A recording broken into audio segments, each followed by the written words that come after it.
अगर आज की डेट के बाद आप दुबई और शारजा का वीज़ा हासिल करना चाहते हैं तो आपके लिए सिर्फ वीज़ा ही काफ़ी नहीं है। इमिग्रेशन में या जब आप वीज़े के लिए अप्लाई करने के लिए जाते हैं तो सिर्फ एक डॉक्यूमेंट जो है वही इम्पॉर्टेंट नहीं है। बहुत सारी चीज़ें हैं जो अपडेट्स आई हैं, बल्कि अपडेट काफ़ी टाइम की आ चुकी होती हैं, लेकिन कंफर्म जो है कुछ टाइम के बाद होती है। वही अपडेट आज कंफर्म हुई है और वो मैं आपको देना चाहूँगी। वो अपडेट क्या है? बेसिकली तो 2 अपडेट हैं, एक विजिट वीज़े के हवाले के जो आउटसाइडर अप्लाई कर रहे हैं और एक जो इनसाइड मौजूद हैं, ठीक है? इन दोनों के बारे में इस वीडियो में मैं बात करूँगी। चैनल के ऊपर नए हैं तो चैनल को सब्सक्राइब कर दें, वीडियो को लाइक करके शेयर कर दीजिएगा और नोटिफ़िकेशन के बटन को प्रेस करके आने वाली अपडेट्स का इंतज़ार करें। हो सकता है कि उसके अंदर आउटसाइडर के लिए कोई जॉब्स अवेलेबल हों, ठीक है?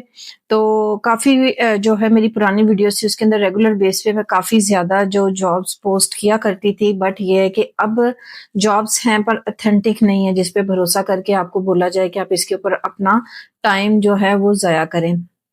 जैसे ही ऑथेंटिक न्यूज़ आना स्टार्ट होंगी, ठीक है, तो इंशाल्लाह आपको मेरी तरफ से जॉब्स के नोटिफिकेशन भी मिलना स्टार्ट हो जाएंगे। चलिए स्टार्ट करते हैं अपने वीडियो का। ठीक है, आज जिस तरह से जो है वो सैटरडे है और सैटरडे इमिग्रेशन का ऑफ होता है, इसलिए सैटरडे संडे में आपको वीज़े का कोई स्टेटस नहीं बताऊंगी, लेकिन थोड़ा सा हेडलाइन हम देख लेते हैं। पुरानी जो लास्ट मेरी वीडियो थी जो कि आई थिंक जुमेरात की थी, तो उसके अंदर मैंने बताया था 75% रेशो रहा है वीज़े अप्रूवल का। लेकिन उससे अगर बैक पे जाया जाए एक दिन, ठीक है, तो काफ़ी वीज़े रिजेक्ट भी हुए। ये अप एंड डाउन अप चलता ही जा रहा है, ठीक है। लेकिन इसकी वजूहात क्या हैं? क्या यूएई में वीज़ा पाकिस्तानियों का बंद है? क्या है? ठीक है। देखिए 2 रिसोर्सेज़ होते हैं जब आप वीज़े के लिए अप्लाई करते हैं। अगर आप दुबई से कर रहे हैं तो जीडीआरएफ एक वो है ऐप है, उसके थ्रू आप जो है देख सकते हैं वीज़े के लिए खुद जाके जहाँ से आप वीज़े के लिए अप्लाई करते हैं। अगर बाकी स्टेट के लिए अप्लाई करते हैं तो आईसीपी ऐप है, वहां से भी आप चेक कर सकते हैं। वहां पे कोई ऐसा ऑप्शन मौजूद नहीं है, ठीक है। और जो है ना कि वीज़ा बंद है या क्या है। हाँ, कुछ चीज़ें हैं कि जिसमें पहले होता था कि आपका वीज़ा 100% जो है वो ऑथेंटिक लगेगा, वो चीज़ अब ख़त्म कर दी गई है, ठीक है। और वो सिर्फ पाकिस्तान के लिए, बाकी पोर्टल पे भी किसी के पास शो नहीं होती है।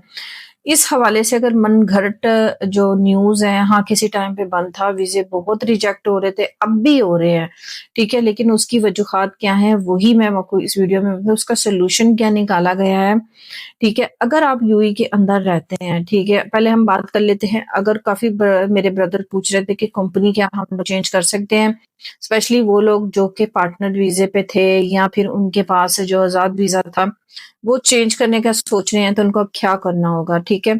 अब मस्ट मस्ट करार दे दिया गया है, जो है पुलिस क्लियरेंस सर्टिफिकेट, जो कि आपको दुबई पुलिस की ऐप से मिल जाएगा, ठीक है। अगर आप आउटसाइडर हैं, यानी कि आपकी यूए की रेजिडेंस नहीं है, तो 320 तक इसके चार्जेस हैं।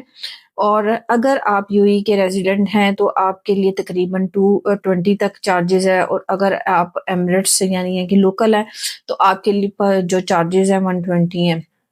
ये चार्जेस पे करके आप इजीली 5 मिनट के अंदर ये पुलिस क्लियरेंस सर्टिफिकेट निकाल सकते हैं, ठीक है। और लोग समझ रहे थे जी हमें पाकिस्तान से मंगवाना पड़ेगा, ये होगा वो होगा, इस तरह का कोई चक्कर नहीं है। आपको यहीं से ये चीज मिल जाएगी, जस्ट आपको पेमेंट करनी होगी। अगर आपने फर्दर कोई भी यूई के अंदर प्रोसीड करने हैं अपने काम, तो उसके लिए अब ये मस्ट करार दे दिया गया है। वीजा स्पेशली जब कंपनी चेंज करेंगे तो आपको वहां पे ये सबमिट करवाना पड़ेगा, ठीक है। और आहत है कि अब विजिट वीजा भी आप अप्लाई कर रहे हैं आउटसाइडर, तो आपको पुलिस क्लियरेंस सर्टिफिकेट लेना पड़ेगा। अगर आपका ट्रैवल एजेंट करता है कहता है कि जी आपको, कुछ ट्रैवल एजेंट होते हैं मतलब ये चार्जेस जो होते हैं आप वीजे के अंदर ही डाल देते हैं, ठीक है। लेकिन कुछ होते हैं वो आपको फीसेस बताते हैं कि ये फीसेस आपकी लगेंगी और इतने हमारे सर्विस चार्जेस हैं, ठीक है। तो वो आप प्रायोरिटी दूसरे वाले को दे सकते हैं जो आपको चार्जेस का बताए। इसके अलावा आपने हमेशा अपने वीजे का जो है खुद से स्टेटस चेक करना है, अपने ट्रैवल एजेंट से उसका स्पॉन्सर पूछना है कि इसका स्पॉन्सर कौन सा है, क्योंकि वीजे के ऊपर स्पॉन्सर क्लियर फॉर्म में लिखा होता है कि स्पॉन्सर कौन सा है। इसके अलावा जो मस्ट चीज है जिसके बारे में हम बात करेंगे, एनआईसी। पाकिस्तान का एनआईसी जो है अब मस्ट करार दे दिया। जिस तरह पहले पासपोर्ट आप अपने ट्रैवल एजेंट को सेंड करते थे, आप एनआईसी जो सेंड करते थे सुनने को, वो अक्सर सुनने को मिलता था इसकी जरूरत नहीं है, लेकिन अब वो भी अपलोड करना होगा, उसका भी ऑप्शन शो हो गया है। ठीक है, GDRFA की वेबसाइट के ऊपर और आईसीपी के ऊपर वो भी आपको अपने जो आइडेंटिटी भी अपलोड करनी होगी। इसके अलावा कुछ डॉक्यूमेंट मिसिंग होते हैं और हम उनके ऊपर ध्यान नहीं देते, जैसे कि ये आईडी कार्ड वाली और जो है ट्रैवल इंश्योरेंस।